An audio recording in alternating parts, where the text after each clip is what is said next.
Hello, and welcome to Biblical Scrolls, where we take a deeper dive into the hard to interpret, the obscure, or even the misinterpreted passages of Scripture. We will also look at apocryphal and pseudepigraphal texts and other historical manuscripts. We'll be using a variety of sources, so if you're committed to just one version of the Bible, this channel may not be for you. Now let's dig into today's passage.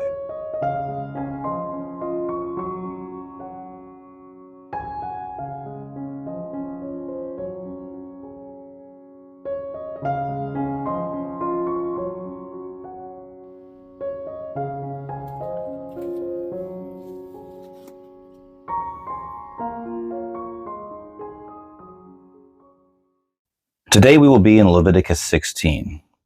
Not a whole lot of people study Leviticus. It's probably no one's favorite book, but this part of the Day of Atonement ritual sacrifice should be vaguely familiar to you.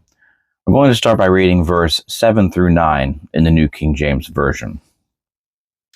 Verse 7, it says, "He shall take the 2 goats and present them before the Lord at the door of the tabernacle of meeting.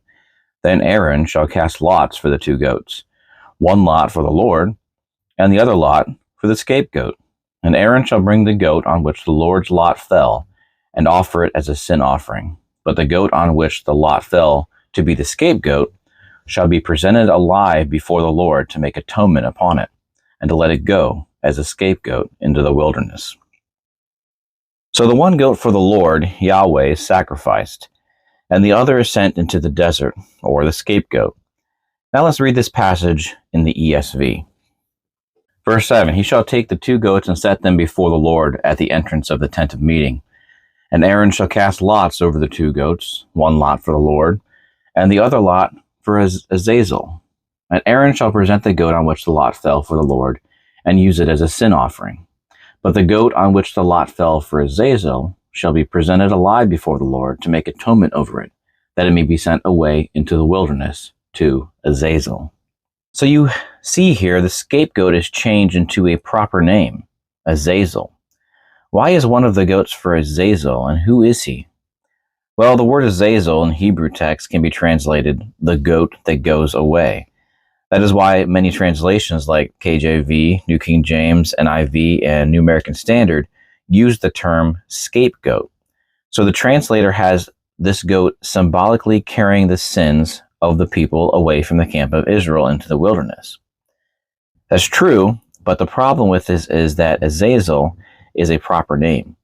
It is used next to the Lord in the same verse, which is also a proper name. Azazel is regarded as a name for a demon in the Dead Sea Scrolls and other ancient Jewish books.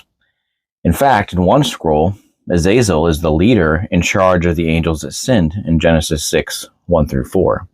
The same description is in the book of 1 Enoch, 8 through 13. Semyaza was a chief leader of the Watchers, but answered to Azazel. Azazel's realm was somewhere out in the desert, outside the confines of holy ground, a place associated with supernatural evil.